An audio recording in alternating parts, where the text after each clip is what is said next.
Hey guys, welcome back to Little Boy Customs. Today we're going to be working on finishing up the bed, hopefully. I want to thank everybody that's voted on how we should do the inner fender wells. I have taken all of that into consideration and we have came out with a decision on how we're going to do that. Stick around and I'll show you how.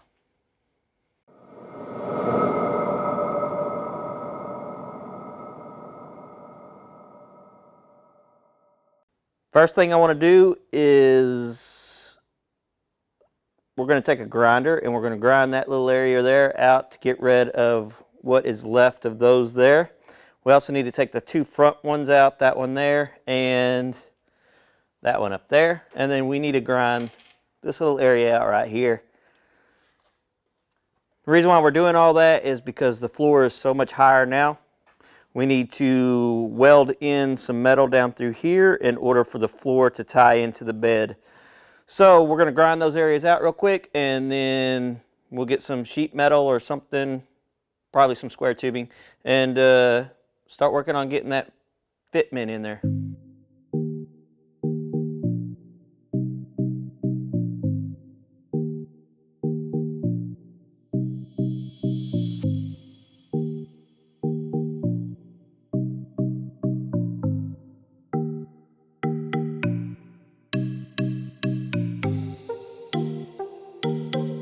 Quick update. This is 2x2 square tubing right here, and all I did was weld that in. Got that on both sides. Next thing I'll do is I'll get the section that sets right back here. And I do know that we'll have to trim a little bit off of this right here. And I'll show you what I'm talking about as soon as I get that section put in there. And then we'll start welding that in right there. The reason for the 2x2 squares is in order for when we extend this piece all the way across, it'll be something for us to weld into. That way we don't have a full panel that goes all the way up this and closes this gap out. All right, to show you what's going on, first of all, this right here was on the inside here, so it would have lined up right down here. Now, this section of panel is actually longer now because of where I put that piece there. So what I did was I came in here and I notched this out, and I actually got this panel to fit in here at that time, but I still needed to do some trim work right up here because these two pieces are overlapping each other and I want them to be flush with each other. So I don't know what's moved around on the truck now, but for whatever reason I can't get them to fit in there now. So now I'm going to trim some more of these back a little bit. That way we can get it to fit in between here. And then once I get this to height, we'll come back and we'll trim this section here out as well. That way it'll make it a little bit better. And then we'll come back and we'll weld all this in. And the back half will be done.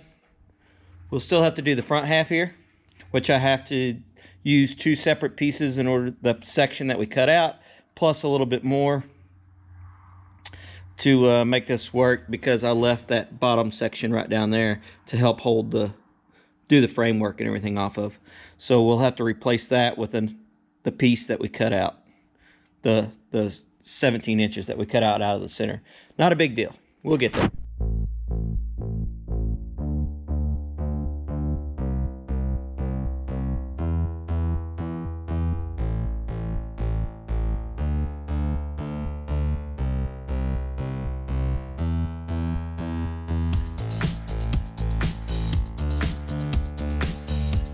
So we got this back half in place.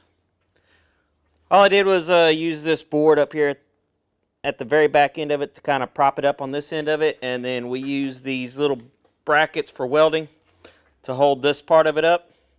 Now what I'll end up doing is come through here and I'll weld all of this in place right here onto this piece here, and then we'll see about getting it leveled this way, and we'll come in and we'll weld the sides in onto the 4x4.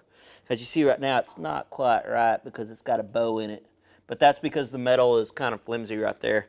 It does have one bracket in place, but that's where these two black marks are at. So all of this is just, there's nothing really supporting this over here.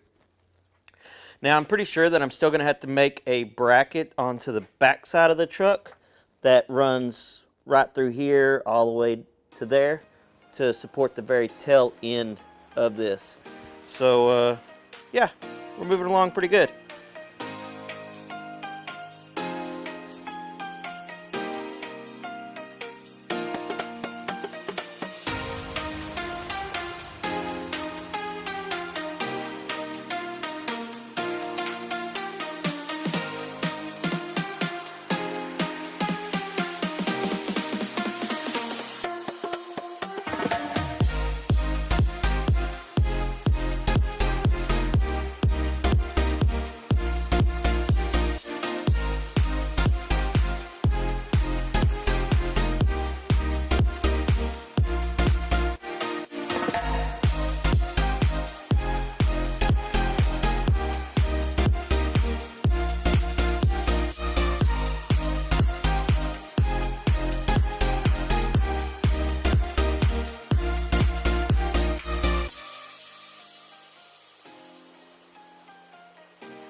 So we got the whole back half of the bed here completely welded in.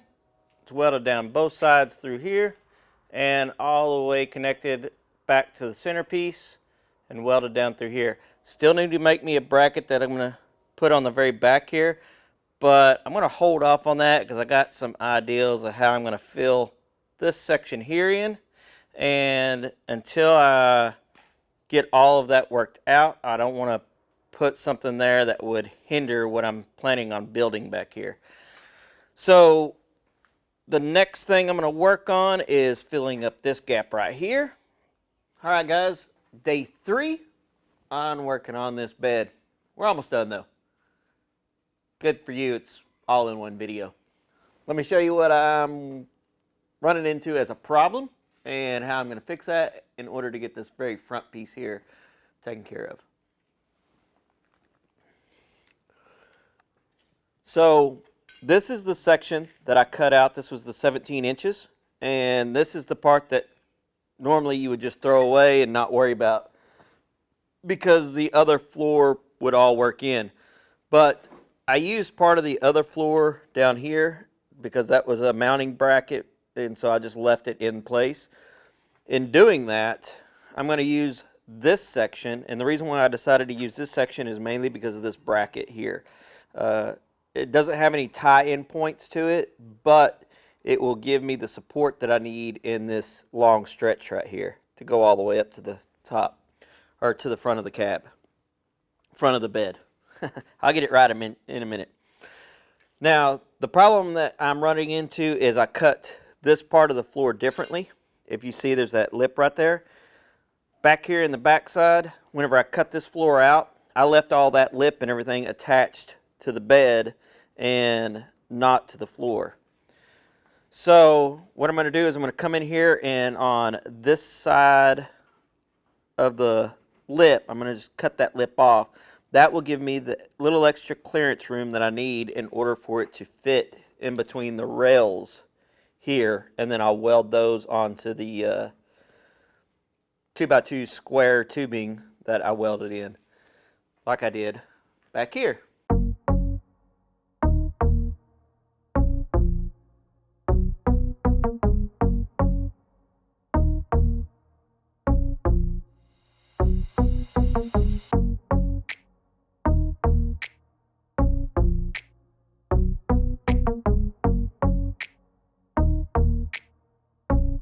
Let me show you what I'm facing and what I plan on doing in order to get this all fixed.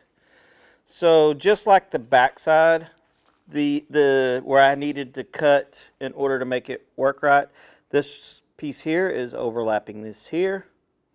And and if you see it over there, let me zoom in a little bit so you can see better. You see there's a gap over there. and then the gap closes up, and then over here there's another little bitty gap. So that tells me that, hey, I didn't cut that very straight, but that's okay. So what I'm planning on doing is we'll take the grinding wheel and we'll fix this line here so they'll match up better.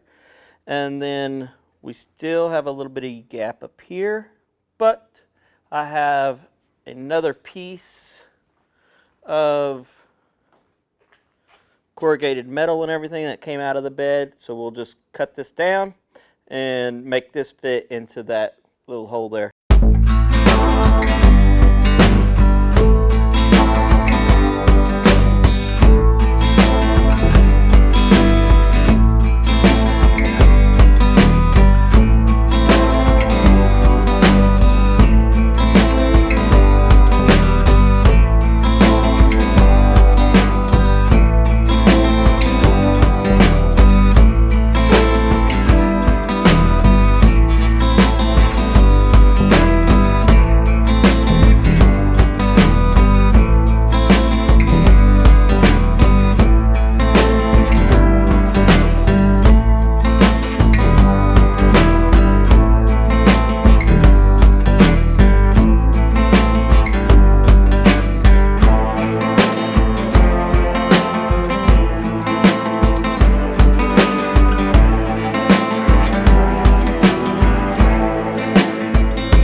Alright guys, we have the entire floor put in, the flat parts, corrugated metal parts. The only thing that's left is the wheel well area right here. And I left that up for y'all to vote. And so let's get started on the wheel well area and see how that turns out. The opening that's over there for the wheel wells is going to be 35 3/4 of an inch long by 10 3/8 inches wide. And so I'm just going to make some plates real quick.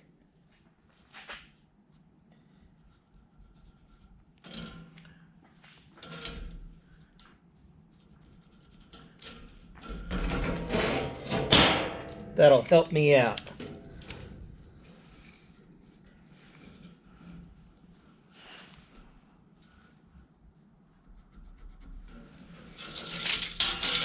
Y'all kind of in my way just a bit.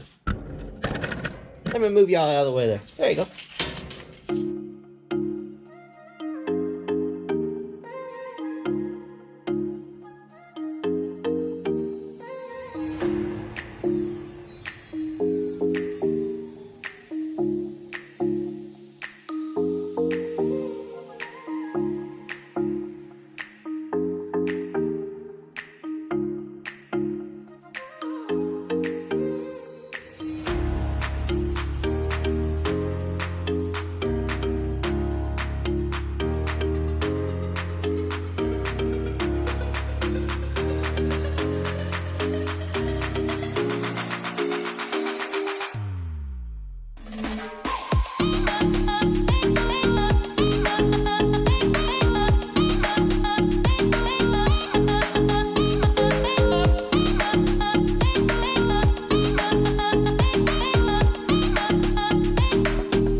Alright guys, as you can see, we decided to go full flatbed. I think it looks pretty good. I haven't done this side over here yet, but that's because I need to rig up something for my fuel tank input. So until I get that figured out, decide what I'm going to do there, I'm going to leave this open for right now just so that I can kind of measure and access that area right there and figure out how I'm going to make all that work. But all in all, I think that looks pretty good. So we got a solid flat bed now. I'm pretty happy with it. So make sure to go follow me over on Instagram and Facebook. There's links below for both of those. I hope you enjoyed today's episode. That's going to wrap it up for me. If you like what you saw, please make sure to give me a thumbs up. If you haven't subscribed, please consider doing so. And as always, until next time, be safe.